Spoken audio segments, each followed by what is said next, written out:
Welcome to Historical Horizon, on YouTube, the channel that brings to life the most significant figures in history in under 5 minutes.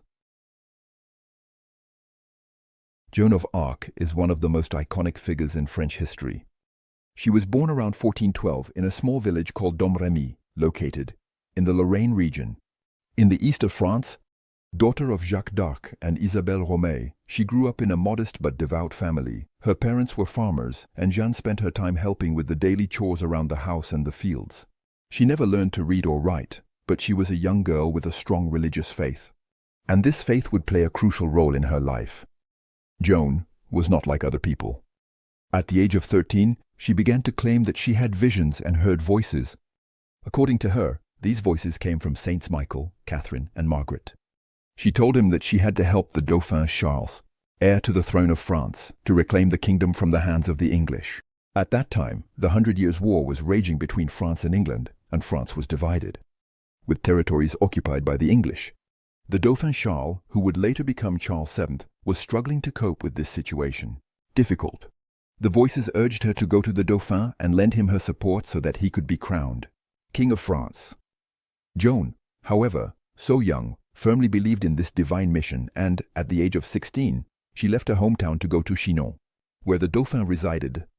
After a difficult journey, she managed to convince Charles VII that she had been sent by God to support him in his fight against the English.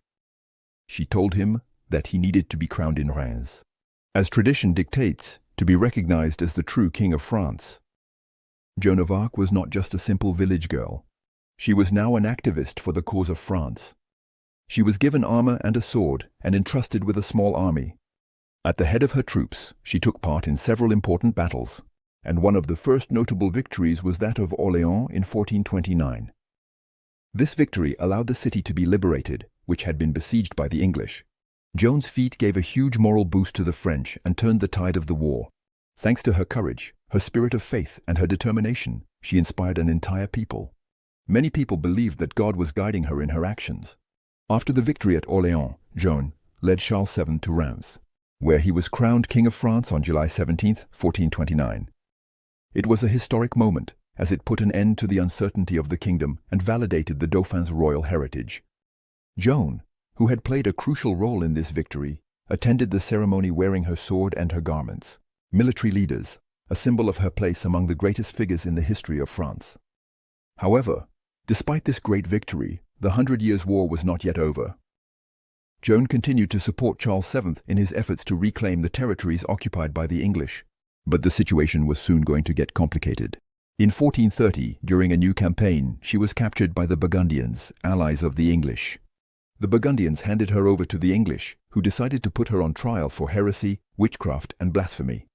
They sought to discredit her and eliminate her by calling her a witch and a liar, because she was a woman who dared to challenge the social and religious conventions of her time. The trial of Joan of Arc was held in Rouen in 1431 against a backdrop of great tensions.